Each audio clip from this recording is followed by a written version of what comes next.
Hello అందరికీ నమస్తే. నేను మీ Swapna. Welcome back to my channel.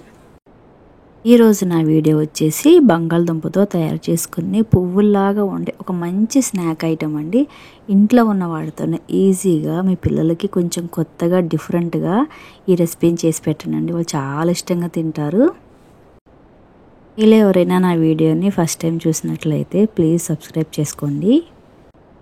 Recipe కోసము ముందుగా ఒక బౌల్ నిండా మైదా తీసుకోవాలండి. మైదా తీసుకున్న తర్వాత కొంచెం మొత్తంలో కొంచెం సాల్ట్ యాడ్ చేసుకోవాలి. ఆ తర్వాత 1/2 టీ స్పూన్ వామ్ యాడ్ చేసుకోవాలి. దానిలోకి 1 స్పూన్ నెయ్యి యాడ్ చేసుకోవాలి. నెయ్యి లేకపోతే ఆయిల్ అని యాడ్ చేసుకోవచ్చు. ఇవి మొత్తం ఒకసారి బాగా కలిసేలాగా చేత్తో కలుపుకోవాలండి. ఆ తర్వాత దానిలోకి తగినన్ని వాటర్ పోసి మన చపాతీ పిండి ఎలా కలుపుకుంటామో సేమ్ అట్లానే కలుపుకోవాలండి.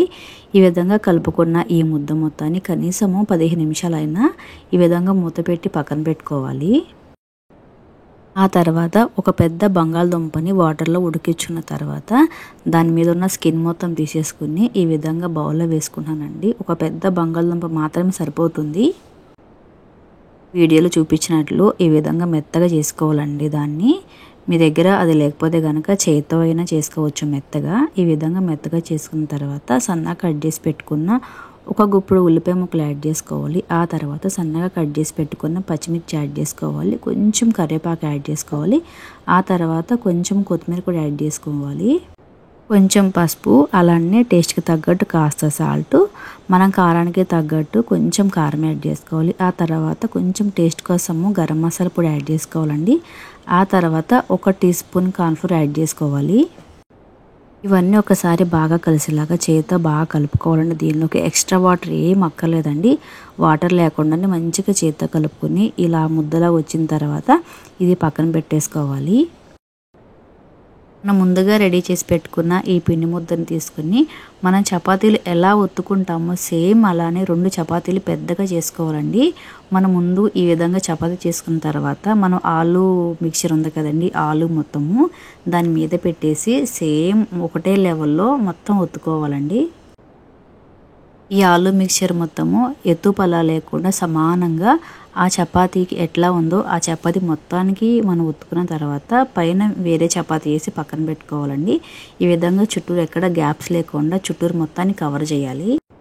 ఈ విధంగా రెడీ చేసుకున్న దాన్ని పిజ్జా కట్టర్తో కానీ లేకపోతే చాకుతో కానీ ఒకటే షేప్లో స్క్వేర్ ఎట్లా ఉంటుందో స్క్వేర్ షేప్లో మొత్తం నీట్గా కట్ చేసుకోవాలండి.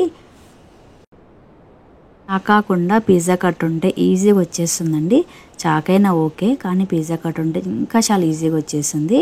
ఈ విధంగా కట్ చేసిన తర్వాత ఒక్కొక్కటిగా ఈ విధంగా తీసుకుని ఫస్ట్ ఉన్న ఆ టూ ఎడ్జెస్ ఈ విధంగా క్లోజ్ చేసుకోవాలండి. ఎక్స్ట్రా ఉన్న ఆ 2 ఎడ్జెస్ బ్యాక్ సైడ్ తిప్పి ఈ విధంగా ఫోల్డ్ చేసుకోవాలి.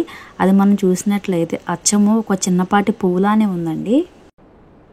చూసారు కదండి వీడియోలో ఒక చిన్న చిన్న ఫ్లవర్స్ ఎట్లా ఉన్నాయో సేమ్ అట్లానే వచ్చినాయి. కానీ ఆ షేప్ మాత్రము స్క్వేర్లానే ఉంటేనే ఈజీగా చాలా సింపుల్గా తయారు చేసుకోవచ్చండి. స్క్వేర్ కాకుండా వేరే షేప్ వచ్చిందంటే ఆ షేప్ మొత్తం మారిపోయి అది ఇంకొక షేప్ వచ్చేస్తుంది. సేమ్ అట్లానే కట్ చేసుకుంటే మంచి మంచి చిన్న చిన్న పువ్వులాగా వచ్చినాయి. నీట్గా ఈ విధంగా వచ్చిన వాటిని వేడి వేడి నూనెలో వేసి వేయించినట్లయితే మంచి కలర్ వస్తాయండి. అప్పుడు తీసి పక్కన పెట్టేసుకోవచ్చు. నేను మధ్యలో ఉన్న గ్యాప్స్ని చూసి లోపల ఉన్న స్టఫ్ మొత్తం బయటకు వచ్చేసిందేమో అనుకున్నానండి. కానీ బయటకి ఎక్కడ ఆ స్టఫ్ ఏమాత్రం రాలేదు. మీరు చూసినట్లయితే ఎక్కడ లోపల ఉన్న స్టఫ్ మాత్రం ఊడి ఆయిల్ ఇంత కూడా పడలేదండి. చాలా మంచిగా ఫ్రై అయినాయి. అది మనం చూసినట్లయితే అసలు ఎంత ముద్దుగా ఉన్నాయో ఫ్లవర్స్ అయితే. టేస్ట్ అయితే అట్లానే ఉందండి. ఆ వేగుతుంటే వాము స్మెల్ అయితే చాలా బాగుంది. మంచి స్మెల్ వస్తుందండి ఆ వాము స్మెల్.